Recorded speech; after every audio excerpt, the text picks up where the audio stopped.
Welcome to the Genius Factory. Enjoy the video. In this video, I will show you how to set up a custodial account on Fidelity. We will begin by understanding the core purpose of these accounts, which are designed to help miners save and invest for their future. Next, we will outline the essential information you will need to have on hand for both the custodian and the miner. Finally, we will guide you through the initial steps of accessing Fidelity's platform to start your application, ensuring a smooth and straightforward process from the very beginning. To proceed, you will need to gather specific details. For the miner, have their full name, birth date, and social security number readily available. For the custodian, prepare your personal information, including your social security number, address, and employment details.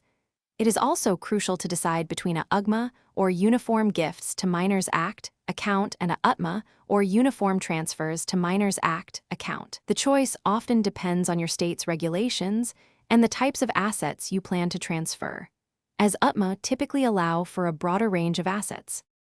Once you have all your information, the online application process is quite intuitive.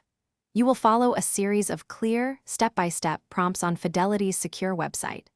During this stage, you will be asked to link a bank account, which will be used for your initial deposit and any future contributions. It is absolutely vital to meticulously review all the information you have entered before submitting your application. Double-checking ensures accuracy and helps prevent any potential delays in opening the account for the miner. After your application is approved, the next step is funding the account. You can make an initial deposit, and often, Fidelity allows you to start with as little as $0. To foster consistent growth, consider setting up recurring contributions, perhaps on a weekly or monthly basis. As the custodian, you will manage the investments within the account until the miner reaches the age of majority, which is typically 18 or 21 years old. Depending on your state, your role is to act in the miner's best financial interest. Thanks for watching. If you found this helpful, don't forget to like and subscribe.